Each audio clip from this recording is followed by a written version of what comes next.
Hello there, Ray here, and the newest snapshot for 1.13.1, which is 18W338, is available. Now they're calling this one a pre-release for 1.13.1, meaning that they'll probably do a pre-release for 1.13.1 as well, so you can look forward to that. Now in this one they did quite a few changes to do with bugs, as well as they added in a couple little features. The first notable change in 33A is another bug that must get introduced in the snapshot. As you can see, there's hostile mobs spawning in pure daylight, as well as slime spawning above the ground. And there you can just see that some bats spawned in as well, so pretty much all hostile mobs are able to spawn in the daylight, and for some reason, slimes seem to be able to spawn above the ground as well, such as any biome it looks like.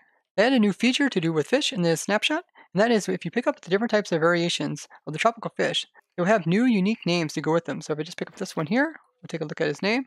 This is a tomato clownfish. Pick up a different one, pick up this big one here. This is a red snapper. And yeah, you can see there is a whole bunch of different types of fish. Here it picks up some other ones, normal clownfish, black. There's a blenny, triggerfish. So that is so awesome, because as you guys know, on ProTech, we like to collect all the different types of mobs, blocks, and items in the game. And we build farms to be able to collect these items efficiently.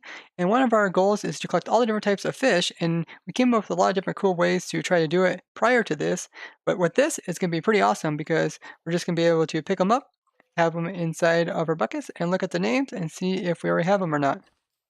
Now, one thing they still haven't done is be able to automatically pick up the fish with dispensers. So if you'd have something like this, you would expect this to be able to pick up the fish, but all it does is just empty the water out into this spot here. I think that'd be really cool if they added that in. Otherwise, we'll have to come up with some really cool ways to try to automatically collect these fish as well as store them. And I'm gonna have a lot of fun trying to design up these type of farms.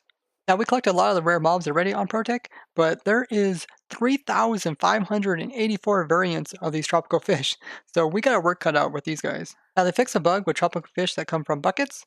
When you would place them down, they wouldn't be able to despawn, this is normal, but they would also count towards the water mob cap, which is not something you want to do since these are considered to be pets. So hopefully people will be able to run their fish farms, squid farms, and other farms that use the water mob cap. The fish really like this waterfall I made for them. Look at this. They just try to go straight up it, put in some more. Look at them. Half the time they're flying through the air, but they sure want to go up it. The big change that they made is they said that they have improved the performance of the liquids in the world. So it includes your waters as well as your lavas.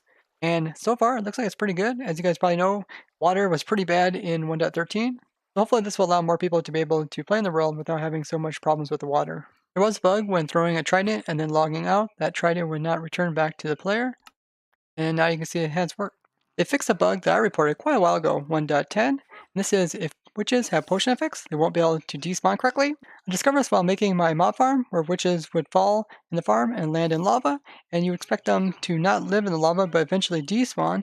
The problem is that their despawn timer was getting reset every time they thought they were taking damage from the fire, which they weren't, because of their potion effect. So even though these witches were sitting in the game for a long period of time, they would never be able to despawn. And Numbomb did a good explanation of it on the bug tracker.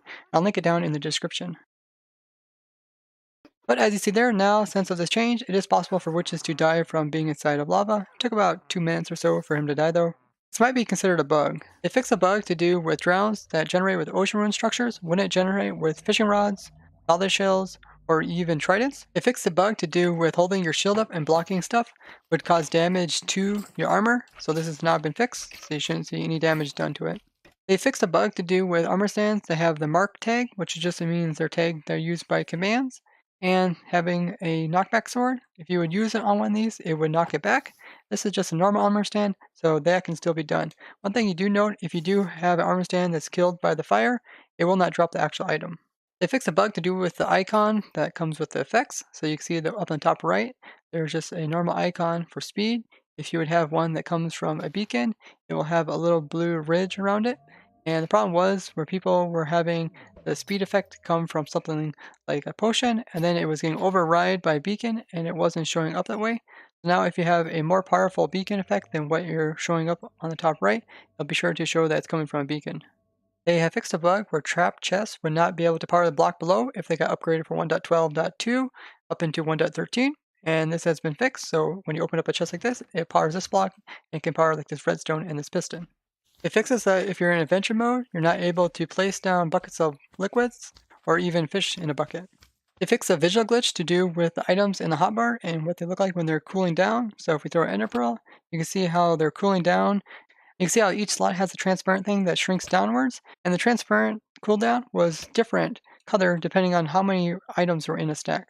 There was a bug to do with entities rendering in front of other entities that had invisibility.